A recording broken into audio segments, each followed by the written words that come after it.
So how are you doing today, sir? I'm doing okay. Doing okay? How are you? I'm dandy. I'm just dandy. I wanted to start with thanking you for taking the time to do this project with us. It's really cool stuff, and I'm super excited to be involved with it. Yeah, it was fun. Thank you. So, but what was the thing that really made you go with the theme of the Reanimated, of the different famous paintings? The popularity of the image, has me thinking about that particular image, more than others. The suggestions that we got from people when we asked, what they might like to see, I settled on something that I'm really unusual for me to kind of do a redepiction of somebody else's ideas. So the idea of paying homage to some artists that I appreciate, that I have learned things from, and to take it, to me, it's slightly comical, taking the vampire and applying it to different artists, just to see, that being the subject of maybe their style. So what were the final choices that you made for each of the pieces? So for one, Salvador Dali, Persistence of Memory, is something that I did a long time ago for a small, it was a Boys and Girls Club haunted house. I did a giant version of Persistence of Memory on request for this thing on plywood. Wow.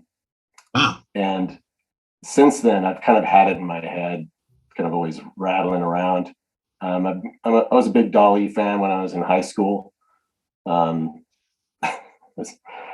posed for pictures like as if I were Salvador Dali. Oh yeah, I can kind of see that. If you could see you like doing a good Dali. Just staring at the camera. Right. But I didn't want to do a direct, morph of that image into Sengir Vampire. So I just sort of took the idea of the melting elements and I think there were three different things I was working with, which was, reanimation, the original Sengir Vampire image, and a piece by a classical artist. Those things are difficult to kind of cram into one image. So I had to be, very decisive about how much of each I included. How do you feel about how they've turned out? I never feel amazing about anything that I do, but I like these. I like them together. I like how the absurdity of the vampire, and so the piece where the vampire is kind of like doing this sort of thing, and it has a lot of detail in the background. That was from the beginning. I wanted to do something based on the Gustav Klimt style.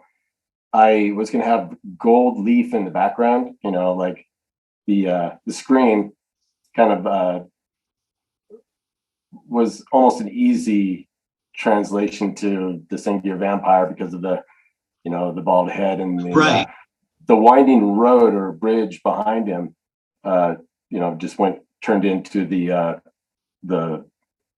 vessel tree. Right. And then so which one was the first one that you did? Which was the first piece that you finished of the four of them? The Dali piece. Really interesting. Yeah. What was the order in which they were created? So it was the Dali piece, the Scream, the Mona Lisa, and then the Klimt. Wow. So the Dali piece, I thought it was funny that Persistence of Memory had a, that self-portrait in there of him with the nose down.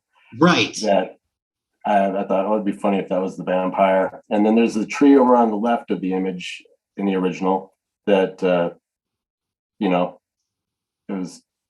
it's just coincidentally, there's a tree-like image in the Sengir Vampire. Which one was the easiest one to do of these APs, and which one was the most difficult? Well, the one based on Klimt's style was difficult because I stuck with the original composition, and because I didn't go with the gold leaf. I just ended up putting more work into it to try to make, busy work. Because these are on the back of Animate Dead proofs, and there was almost nothing about the images on the backs that would indicate that, except for the fact that the vampire is undead. I put the sort of the ground texture from Animate Dead into at least 3 of them. Interesting.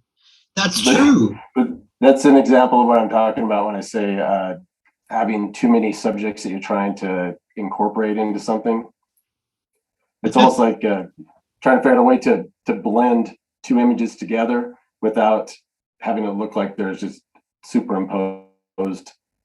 The Mona Lisa you got going on. She's and I said this to you in private, but she's much hotter than the original Mona Lisa. I think. That's funny you say that, because I was really enjoying the absurdity of her just completely drenched, from some feeding frenzy, and then sitting down to pose for a portrait. And she's just like very like, it's great. It's fantastic. Like, and the blood looks so it looks so real. It's a tough. Well, it's real blood. Oh, it is. It is real blood, because of the amount of affection that you guys still garner from your fans. I mean, like the people who are fans of the original artists. I mean, you guys have like fans. Like, yeah, no, it's the love is felt. It's really cool. Yeah, we really like doing work for them. It's amazing to see that, like, when, like, I mean, we're talking like, I mean, they'll go to the mat for you. Don't say anything about my favorite artists, or I will cut you. So no, we're there for them too, and every once in a while they find that out. But I mean, there are freaks out there, and then there's the old school community, which we are completely committed to. It's such an awesome opportunity, because to have your name associated with like the channel doing this project and making it vampire themed, it's fucking awesome.